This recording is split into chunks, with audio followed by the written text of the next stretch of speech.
a trip to Japan. First of all, my name is Kate Monens, and we're part of the Travel Express group. And this is Corbin March, and this is Jesse. Let Corbin start his presentation. We're taking a trip to Japan. We're going to fly over. It's a 14-hour flight from DIA to Tokyo, Japan. We're going to be sleeping in Tokyo. Let's scroll down to the next page. We'll be sleeping in Tokyo at the Prince Park Hotel, which is a 4-star resort in the middle of Tokyo. We'll be taking excursions almost every single day. We'll be staying our first day in Tokyo, but we'll be renting a car and driving to and four cities. We'll also be taking light rail trains, which is a common form of transportation in Japan. Our itineraries are going to include the Hakone National Park. Again, we'll be going to places in Tokyo. The Kagurazaka walking tour. The Kamakura City, which is the city where the dawn of the samurai was, where samurais first originated. Then we'll be going to the Hiroshima Peace Memorial, Mount Fuji, and we'll be going to Kyoto. Okay, and here let's get these essentials out of the way. Okay, for essentials, you'll need to bring a passport, visa, credit cards, cash, cell phone, calling cards. Find some form of calling before you leave. How you're gonna, communicate with your family, whoever you leave behind. You figure out how much the currency you're gonna need. Find out your converting rate. And Japanese translator book. One of the small books is good to have. Always good to have when you go out of the country, especially somewhere really foreign like Japan. Okay, let's go to our Excel sheet. Let's go to daily excursions. Okay. Okay, we start off with our 14-hour flight. It leaves at 8:10 p.m. and we land at 4:50 p.m. It's a 14-hour flight, so you're going to be really jet lagged. Let's scroll down a little. When we land in Tokyo, you want to take it easy on your first day, so we give you a few hours an hour to get your bags, get through customs, rent a car from Hertz, is who we're renting our car from. You'll check in at the Prince Park Tower Hotel in Tokyo. Go get a quick dinner that night. Again, you're going to be jet lagged, so you just, you want to take it easy. We give you a few hours, have some free time, check out some shops in Tokyo, all that. Then you go back, go to sleep. Here, scroll up to the top again. In fact, zoom out to 100% so we can just see this whole thing. Okay. Okay. The next day, go get a quick breakfast. We're going to start the day off by driving to Shinjuku Gyoen National Garden in Tokyo, which is like a beautiful forest garden in the middle of Tokyo. It's like a big tourist attraction. It's really beautiful. We actually have a picture of it in the brochure. After that, we'll go get some lunch for an hour, and then we'll go visit all the attractions and shops around the Roppongi Hills complex in Tokyo, which is like the big famous shopping center in Tokyo. That's where all the big major shops are and everything. You spend a few hours there. First day is just going to be chilling in Tokyo pretty much, checking it all out.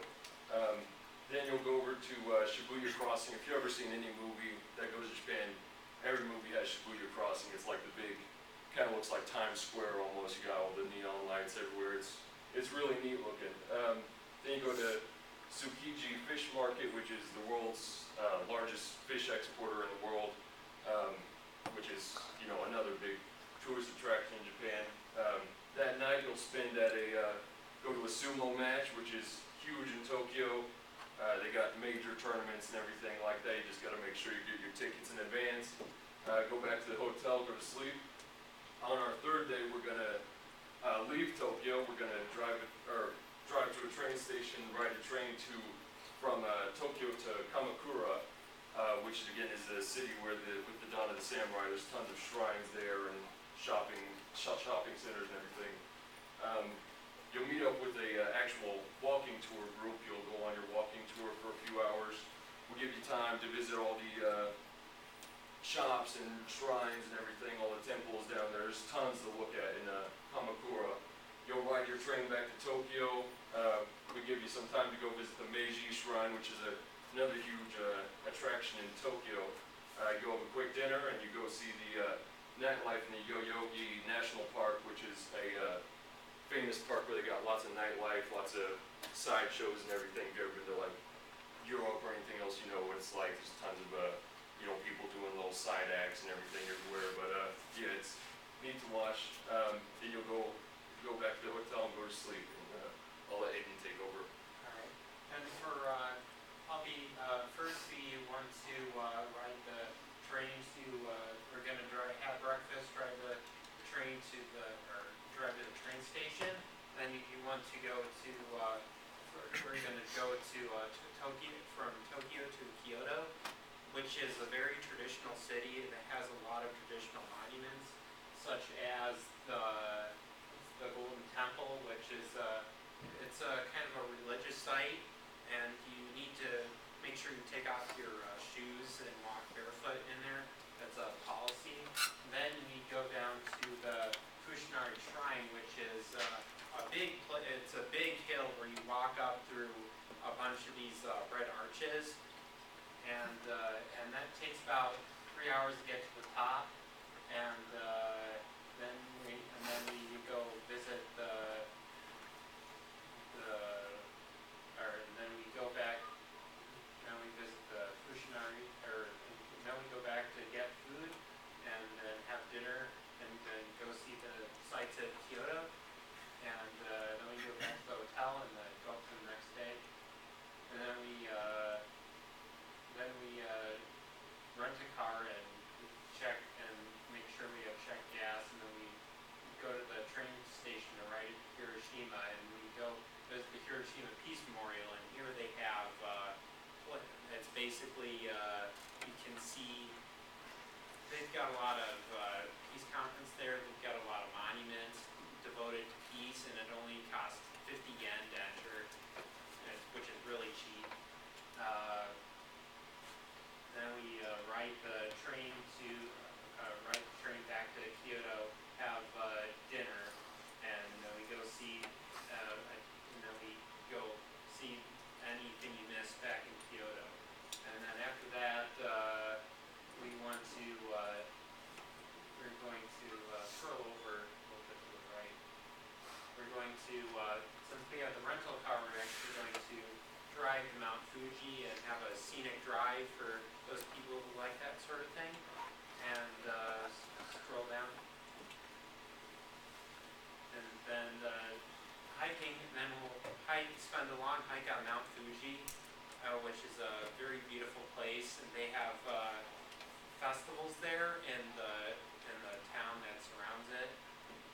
But we'll mostly be spending time hiking on Mount Fuji, which is a beautiful place, and it takes a while to hike up there, and spend some time and take some photographs, and we'll drive back to the hotel and see the sights, and it's mostly, since we get back so late, we'll just go back to the hotel and sleep, and I'll let Jeff take over.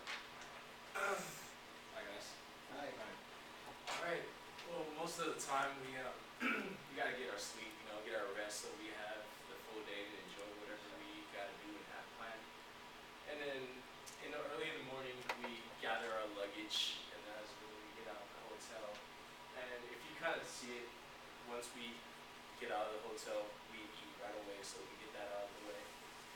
And that is when we take our train ride to the Kagura's Zaka tour, and that takes like 3 hours to get there. And then after that, having a long day on the train, we ride.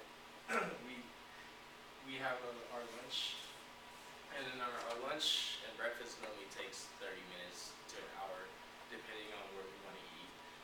And basically the Kagazura tour is basically to see the shrines and the historic buildings and see what Japanese culture has to offer. After that, we dinner, and then we ride the train back to Hokoning Park, and then yeah, that's basically taking up the whole day. We check back into the hotel, and we sleep. Then we gotta get our rest. We gather our luggage, check out of the hotel, and then again we eat breakfast, and then Hokoning Park is already in Tokyo, so that's where we head to after. And that's basically